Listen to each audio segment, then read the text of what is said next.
As we heard earlier, there are new allegations that Lance Armstrong continues to lie when he talked to Oprah Winfrey about his history of doping. And here's the truth about lying. If you lie a lot, if your lies are big enough or public enough, you pay a heavy price eventually, as we have seen time and time again. I did not have sexual relations with that woman. In the past few days, I've begun to atone for my private failings. The remorse I feel will always be with me. I haven't told the truth, and I've done things I deeply regret. So the key to ending a lie is knowing how and when to stop and to come clean. Jeffrey Hancock is an associate professor of communication at Cornell University, and it's nice to have you with us. Good morning, Rebecca. So we just showed you a montage of people. Some of those people lied. They came out eventually and said, "Oh, I'm so sorry, I lied." And now everything's back to normal. And I've been having this conversation all week with people about, we have these very public profile people lying. Doesn't that just create a sense in society that everybody's lying? And how can you really trust in anything anyone says? And ultimately not say, well, what's the difference if I lie? They're all lying. I have to admit, it's been quite a crazy couple of weeks of lying. Everybody's talking about these major cases of deception, and it becomes a worry. People think, like, everybody around me is lying, I can't trust anybody. But humanity and the way society works is built on trust. Most people only lie little bits. We'll lie, the little lies every day, on my way, when in fact you're not. But these big lies are actually much more rare. When they get caught, though, they really throw a wrench in the way we think about each other.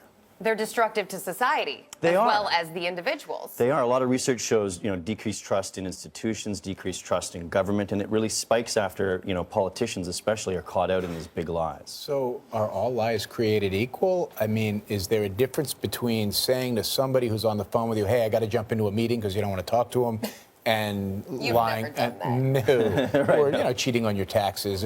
Are there grades? Yeah, there really are. There are grades, and there's different colors of them. There's sizes. They come in all shapes and sizes, really. And those little ones are often about protecting not only yourself, but also the other person. You're telling those little lies because you don't want to insult them. You don't want to say, I'm late because I was just, messing around. But I'm late, and I'm sorry, I'm coming to see you. These other ones, they harm other people. They are for self-gain almost entirely. Lance's lies, in particular, is unusual. It's huge. It went on for years and years and years, and it took down a lot of people. Your TED Talk, I'm Yeah, sorry. I was going to say, the TED Talk, I was watching it last night. It's terrific. It's terrific, and it's so interesting because you say you think lying is getting less likely in our society. Right. So I think that we often believe that once we're on online media, I can't see you. And as soon as I can't see you, then you're going to lie. But that's actually not really the case. People don't lie just willy-nilly. They lie for a reason. And in Lance's case, you can imagine it's for millions of dollars. It's for world adulation. So just because we're not in the same space doesn't mean we're going to lie more. Typically, it's for some kind of a reason. So now, when we talk to each other, we leave this record that we've never left. In all of the millennia that we've been evolving, there was no record. But if I were to write Rebecca now, I actually give you a record of my lie.